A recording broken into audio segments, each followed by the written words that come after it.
Olá, muito boa noite, bem-vindo ao programa DNA com gente que faz e acontece. O nosso convidado de hoje é natural de Corvelo. Ele é bacharel em Direito, faz parte da terceira geração da família que, em 1872, juntamente com outros sócios, criou a então Companhia de Fiação em Tecidos Cedro Cachoeira, hoje o Cedro Têxtil. Iniciou sua carreira no setor em 69, atuando como estagiário na Companhia Industrial Cataguases. E, um ano depois, começou a trabalhar na Cedro e Cachoeira. Em 2001, assumiu sua presidência, cargo em que se manteve até 2013, quando passou a presidir os conselhos da administração da Cedro e de uma subsidiária, a Companhia Santo Antônio. Foi eleito em dezembro do ano passado presidente da Associação Comercial e Empresarial de Minas, a AC Minas. Estamos recebendo no DNA Aguinaldo Diniz Filho. Prazer, muito obrigado por ter vindo em nome aqui da Band. Prazer, meu. Prazer revê-lo, sempre atuante, a partir de Corvelo, né? Corvelo. E de Corvelo, porta do sertão de Minas, o que você traz nesse DNA ali que foi... seus pais nasceram em Corvelo, a história passa por aí, não? Toda a minha família, Diniz, ela é da região de Corvelo, aquela região do norte de Minas. Efetivamente, eu nasci em Corvelo, em 1945. Meus pais são de Corvelo. Toda a minha família, todos os meus irmãos nasceram em Corvelo, parente, avós. Então, vivi lá por 5 anos, depois mudamos para Belo Horizonte. Mas é uma cidade querida, a gente... Quando tem oportunidade, volta lá. Ama com fé e orgulho a terra que nascesse. Opa, porta do sertão lá. Porta do sertão. O pai era fazendeiro, você me dizia? Sim, meu pai, o nome? Aguinaldo Diniz Couto. Tá. E minha mãe chamava Marcília Martins Diniz. Tá. Eram parentes, tinha um parentesco, lá a cidade do interior é toda assim. Meu pai trabalhava numa fazenda, que era do meu avô, administrava a fazenda, e durante um longo período. E, posteriormente, nós mudamos para aqui. Você diria que herdou alguma coisa, tá aí? Não. Independente do sangue aí, o que veio no DNA de valor aí, de família? O valor da família é importante, ser honesto, trabalhador, amigo dos amigos. Essa dedicação de valores que a gente tem, principalmente no interior. E ter o uso da palavra, a firmeza da palavra, isso é muito fio do bigode, isso é muito próprio do interior. E a gente cultiva isso, nesses todos os anos de vida. Agora, Corvelo foram 5 anos só que você falou, né? A família toda mudou para Sete Lagoas? Não, para Belo Horizonte. Belo Horizonte, por aí.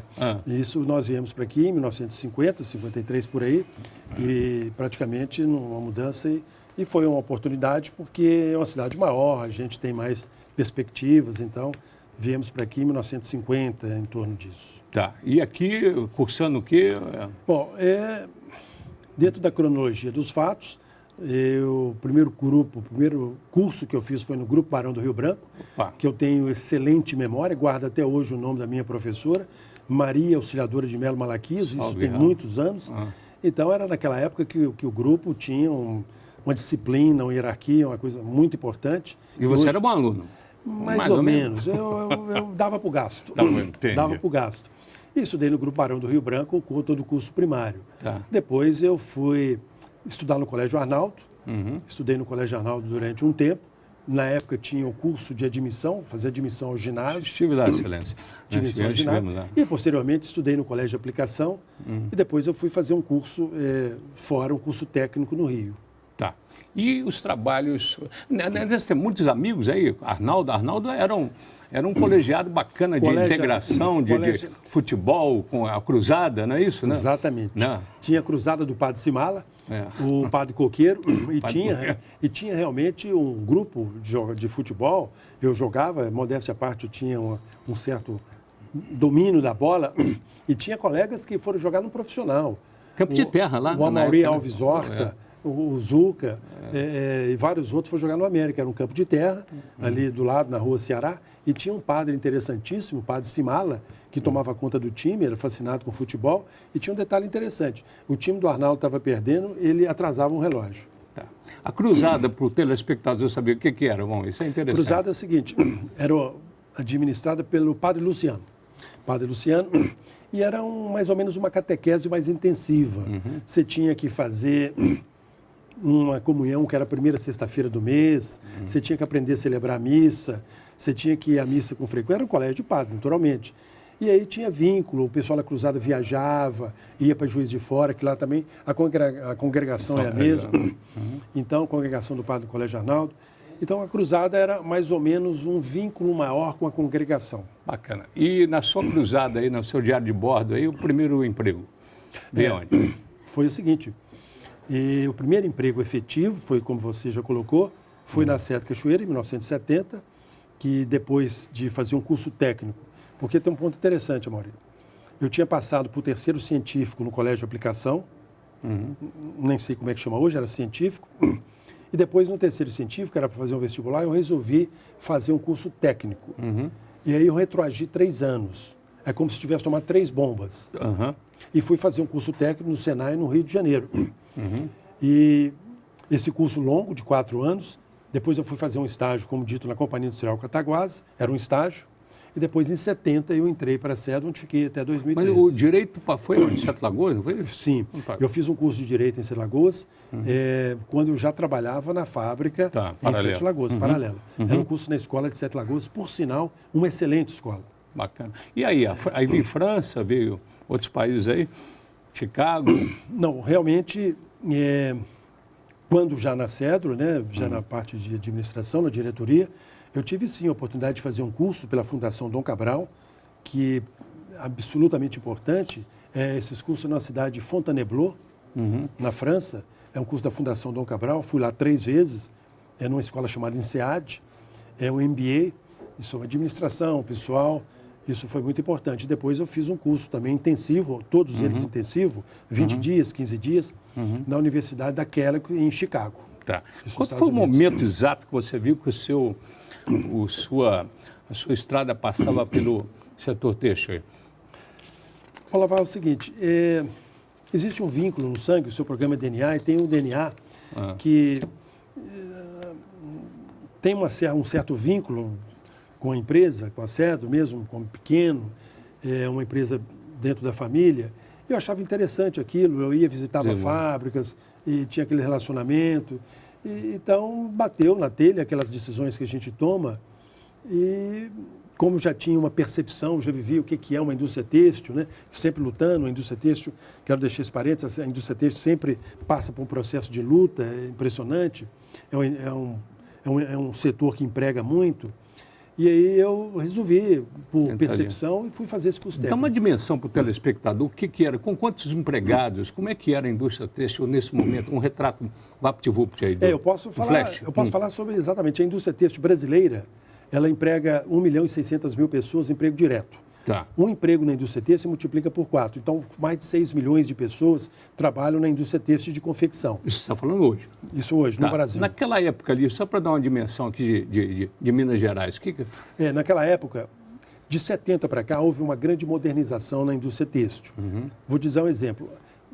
Antes de 70, 68, 65, a Cedro chegou a ter 6.300 empregados, imagina. Hoje tem 3.100. Eu hoje estou totalmente fora da administração da empresa. Quero deixar isso conselho, claro. Né? Não, já não estou mais. Já não está. Estou totalmente distante da administração desde 2013. Só faço parte de um comitê de acionistas.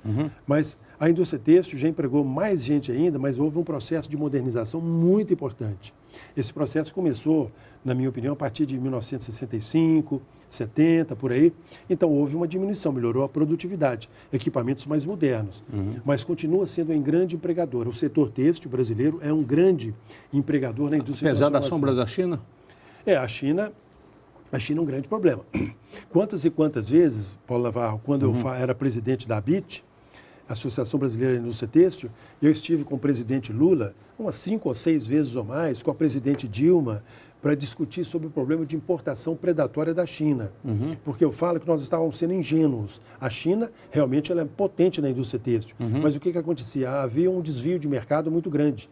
Eu já cheguei a sentar com o presidente Lula, o que eu estou falando, e mostrando para ele, presidente, olha esse produto que vem da China, olha esse produto que vem da China. Então, a gente fazia essa catequese porque nós estávamos sendo ingênuos, permitindo que entrasse produto da China no Brasil, subfaturado, com preços lá embaixo, e proibindo a geração de emprego aqui no Brasil. É uma pergunta até da nossa diretora. Como é que você teve resistência e força para governos e governos com tantas crises e se mantendo à frente aí exatamente da SEDO e da Cataguases. Não sou eu, vou dar um exemplo da empresa que eu comecei a trabalhar. A SEDO foi fundada em 1872, nós temos 147 anos. Olha a crise que nós passamos. Passamos pela abolição da escravidão, passamos pela proclamação da República, passamos pela Primeira Guerra, passamos isso lá atrás, passamos pela Segunda Guerra, todos esses planos que a gente enfrentou. E no período mais recente, que eu estava junto, a equipe da SEDO, os acionistas da SEDO, né, não tem um fato isolado. Os acionistas da SEDO têm uma peculiaridade. Eles têm a empresa como um patrimônio inexorável, tem uma dedicação muito grande. Então, todas as crises que a companhia passou, tem o grupo de gestão da empresa, que é da melhor qualidade, os nossos recursos humanos, mas tem um background chamado os donos da empresa, o grupo acionário, né? E que sempre apoiou, passou pelas dificuldades, então conseguimos trazer a empresa até hoje. E hoje viva ainda, né? E representa muito também para Minas Gerais. Sem dúvida alguma. Sobretudo do interior. Sem né? dúvida alguma. Tá. Aí veio a Associação Comercial. Como é que foi essa história aí? Que você foi empossado, foi em dezembro, não foi isso? Foi. Em dezembro. Nós fomos empossados em 7 de janeiro desse ano. Como é que emergiu aí o seu Emergiu nome? O seguinte, eu já faço parte da associação, fui convidado pelo meu estimado e prezado amigo Lúcio Benquerer. Eu vim de Sete Bons Lagoas. tempos, Lúcio, né? Figuraça. Figuraça. Eu vim de Sete Lagoas, eu vim de Sete Lagoas para Belo Horizonte em 1985. E em 85 eu fui levado, fui convidado, tinha um diretor da companhia, pessoa que eu tenho saudade, chama Décio Magalhães Mascarenhas, que ele me convidou para ir para a Associação Comercial, na época do Lúcio Benquerer. E eu fui convivendo.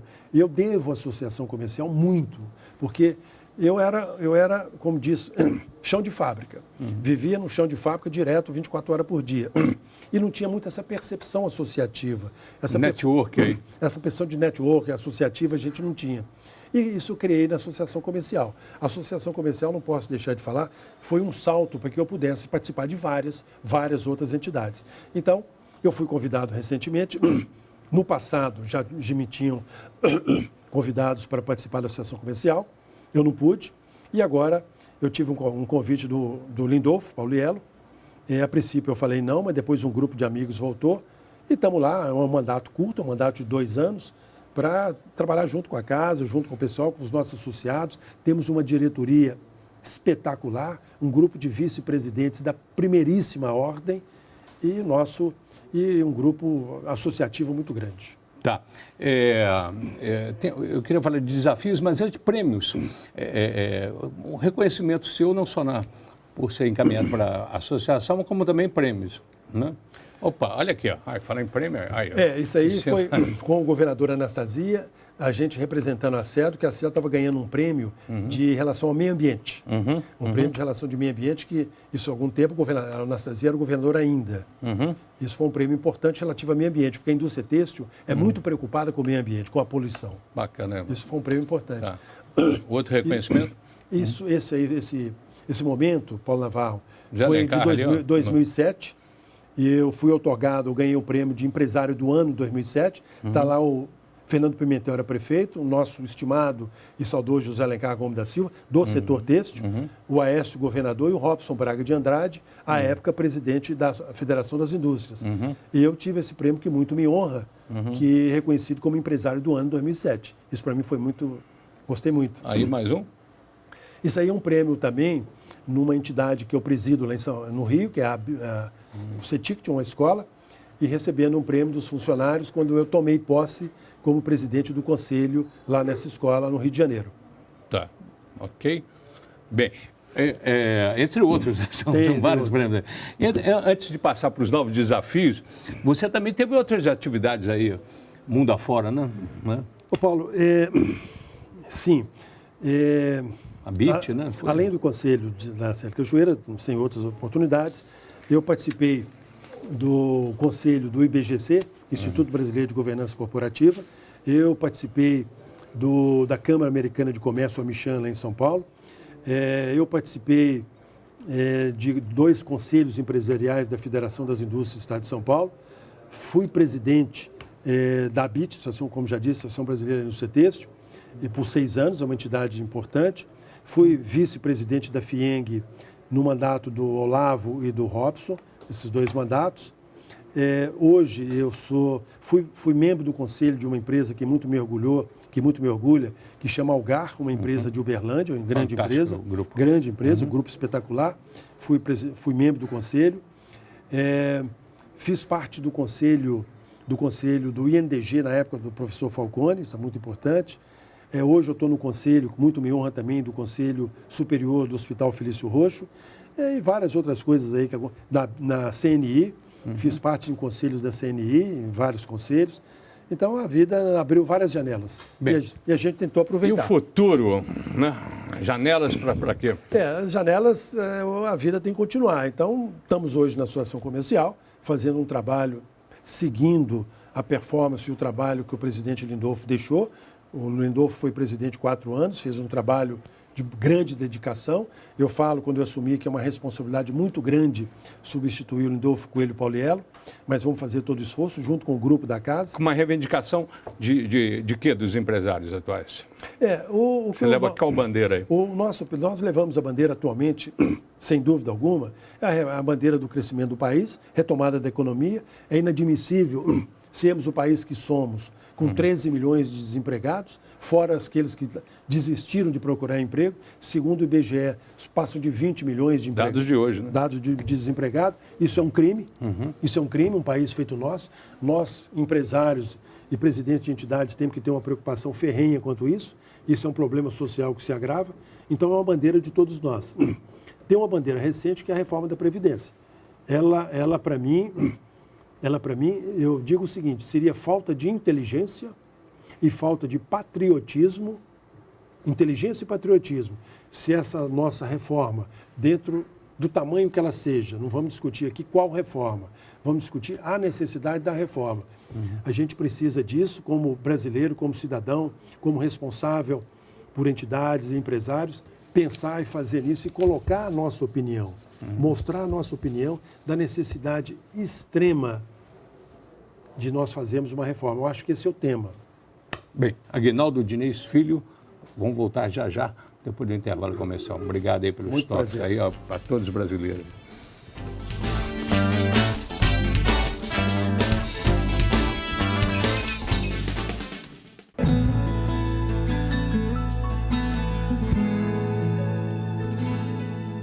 Bem, a gente volta com o programa DNA com gente que faz e acontece, como o Aguinaldo Diniz Filho, essa grande figura de Corvelo para o mundo, a porta do sertão, aí para todo mundo, com reconhecimento aí nacional, passou pela Serra do Cachoeira e também agora aqui na Associação Comercial de Minas Gerais. Bem, vamos falar um pouco de família, né? Quem está sintonizando agora, a gente discorreu sobre a trajetória brilhante dele, um case de sucesso, entre aspas, aí. Bem. Mas aí, como é que chama a Santa? A Santa quem que é mesmo? A Santa é uma mulher fantástica. É lá de Corvelo, a Santa? Não. A Santa é de Belo Horizonte. Em Corvelo não tem Santa igual, não, entendeu? Não tem, não. Belo Horizonte, como é a Simone? Simone, sou casado há 46 anos, em torno disso, 47 anos. Simone Maria Lopes Cansado Diniz, uma fantástica, companheira de primeiríssima ordem, inteligentíssima, professora universitária, mestre e doutora em Direito, e é uma companheira constante e eficaz. E com ela, quantos filhos? 3 filhos. 3 filhos? Quem são eles? 3 criaturas adoráveis. O mais velho chama Geraldo, meu filho mais velho. O segundo é o Ricardo e o terceiro é o Bernardo. E são 3 filhos adoráveis, absolutamente encantadores. Agora, me contaram aqui, um passarinho que me contou aqui, que você lambe a cria, mas agora é de neto, né? Que é apaixonado, como é que é essa? Então, acho que a Fantine tem ali a foto, ali, olha ali. Isso é uma maravilha, é a Lívia e o Heitor. São gêmeos, filhos do meu... Gêmeos, filhos do meu filho mais velho, o Geraldo. São 2 criaturas fantásticas, simplesmente adoráveis, a Lívia e o Heitor, e tem mais uma neta que chama Estela, filha do meu filho, mas tem 8 meses, também muito bonitinha, filho do Ricardo. Agora, atrás da figura pública, entre aspas, aí, então existe o paizão, existe a família, valores de família. Família é o seguinte, Paulo, eu digo que sempre tem problemas, conflitos, discussões, mas família é um patrimônio inestimável. E você tem que preservar, administrar, investir nesse patrimônio, sem dúvida alguma. E eu, felizmente, graças a Deus, eu reputo de ter uma família realmente de valor muito grande. Bacana. Tanto as minhas noras, temos 2 noras, a Milena e a Luciana, que são casadas com meus 2 filhos. E Nas horas vagas, o que é? Reúne muito? reúne. Mesa grande, mesa mineira? A gente encontra provavelmente no sábado para um almoço. É? O almoço que é? Uma massa? Não, o almoço normalmente é frango com quiabo, angu, couve, comida mineira, comida do sertão. Com vinho ou cerveja? Os dois. Os dois. E de repente a gente insere um whiskyzinho, que é uma bebida que eu gosto. Ninguém é de ferro, né? E a gente reúne, encontra, todos moram aqui em Belo Horizonte, então é um... E o hobby passa pela família? Paulo, Qual que é o seu hobby principal aí? Hobby principal, tem um hiato nisso aí, sabe, Paulo? Não tem um hobby... fulano tem um hobby de tocar violão, ou tem um hobby de não sei o quê. Eu gosto de caminhar, mas caminho menos do que devia atualmente. Eu estou fazendo um repensamento nisso. Gosto, mas eu tenho certeza que eu estou relapso nesse ponto, gosto. Gosto de música, gosto de ouvir música, gosto do tipo de música. Lê muito? Não? Leio, não muito, só quem lê demais, assustadoramente, é a Simone. Eu tenho um pouco de preguiça, às vezes, certas coisas, mas gosto de ler, eu leio, gosto muito de me informar, notícia, jornal, e leio também, Tem um livro de cabeceira aí que te marca? Tenho, eu estava lendo agora um livro sobre Dom Pedro em Paris, história de Dom Pedro em Paris, não concluí, a Simone já pegou para ler. Interessantíssimo livro, eu sugiro, não estou lembrando o nome do título, mas é uma história da vivência de Dom Pedro II em Paris. Okay. Maravilha. Aqui, você falou em família, a viagem inesquecível aí que você carimbou o passaporte aí, pode ser o passaporte pelo Brasil também. São várias. Mas tem uma aí marcante aí? Várias, eu viajei muito, bastante mesmo. Puxa aí. A primeira viagem que eu fiz à Europa, com a Simone, em 83. E aí? Direto para qual? Essa viagem marcante, nós fomos para uma convenção de indústria têxtil, aproveitamos. É a primeira vez que eu ia à Europa, em 83, imagina. Aqueles meus 2 netinhos ali já foram à Europa 5 vezes.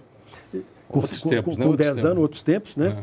E eu fui em 83, a primeira vez, lembro disso, a primeira viagem que a Simone já tinha ido várias vezes. Então nós fomos para uma feira em Milão, feira de indústria têxtil, e andamos, dançamos valsa na Áustria, Munique, Zurique. Bacana. Muito. E as qualidades do Aguinaldo? Olha, é difícil a gente falar a qualidade. Eu procuro, acho que não é obrigação, sabe, Paulo Navarro? A qualidade, qual a qualidade? Esse cara é muito honesto, esse cara é muito sério. Isso para mim é uma coisa que está no DNA, é um princípio. Então, a qualidade é ser amigo dos amigos, lealdade, mas ser leal é obrigação, ser honesto é obrigação, ser educado é obrigação, leva por esse lado, sabe? Então eu acho que tem a qualidade normal de um cidadão cumpridor das obrigações. Defeito no espelho, olha o espelho aqui. Defeito tem vários, eu imagino que tenha vários. Só um bichão aí, um bichão. Um defeito grande. Eu acho que eu implico um pouco com as coisas, como quando eu acho que as coisas devem andar e não anda, isso me irrita um pouco. Eu tenho um pouco de resistência quando o óbvio não é percebido. Dá vontade de mergulhar.